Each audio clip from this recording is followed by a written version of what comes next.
সুন্দরবনে নদী বাঁধে ধস, গোসাবার রাঙাবেরিয়ালায় পাখিরালয় গ্রামে নদী বাঁধে ধস। রাতেই নদীর বাঁধে ধস নামায় আতঙ্ক ছড়ায় এলাকায়।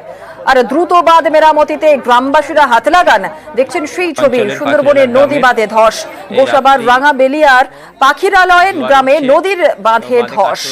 রাতেই আতঙ্ক ছড়ায় এলাকায় এবং গ্রাম বাসিন্দারা যারা রয়েছেন তারা নিজেরা দ্রুত বাঁধ মেরামতির কাজে লাগেন। এবং কি পরিস্থিতি রয়েছে সকাল থেকে একটু জেনে নেব। আমাদের সঙ্গে রয়েছেন আমাদের প্রতিনিধি অনুপ বিশ্বাস।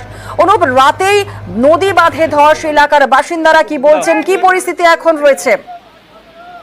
গতকাল হঠাৎই হচ্ছে সুন্দরবনের গোসাবা ব্লকের পাখিরালা গ্রামে হঠাৎই নদী বাঁধ ধস হবে। এলাকার মানুষজন যথেষ্ট আতঙ্কে ছড়িয়ে পড়ে এবং তারাই এই সঙ্গে সঙ্গে এই নদী বাঁধ মেরামতির কাজে হাত লাগায়। প্রশাসনের পক্ষ থেকে তাদের দ্রুততার সঙ্গে তাদের পাশে দাঁড়ায় এবং প্রশাসনের পক্ষ থেকে এই নদী বাঁধ মেরামতি করার জন্য তারাও কিন্তু এগিয়ে আসে।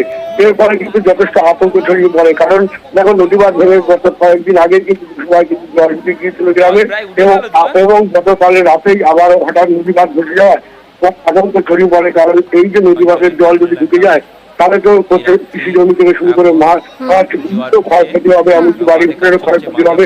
এরপরে ব্লক প্রশাসন এবং ব্লক আধিকারিক নিজেও যান, নিজেকেও মেরামতিরা সাহায্য করেন বলে তিনি জানিয়েছেন। ধন্যবাদ।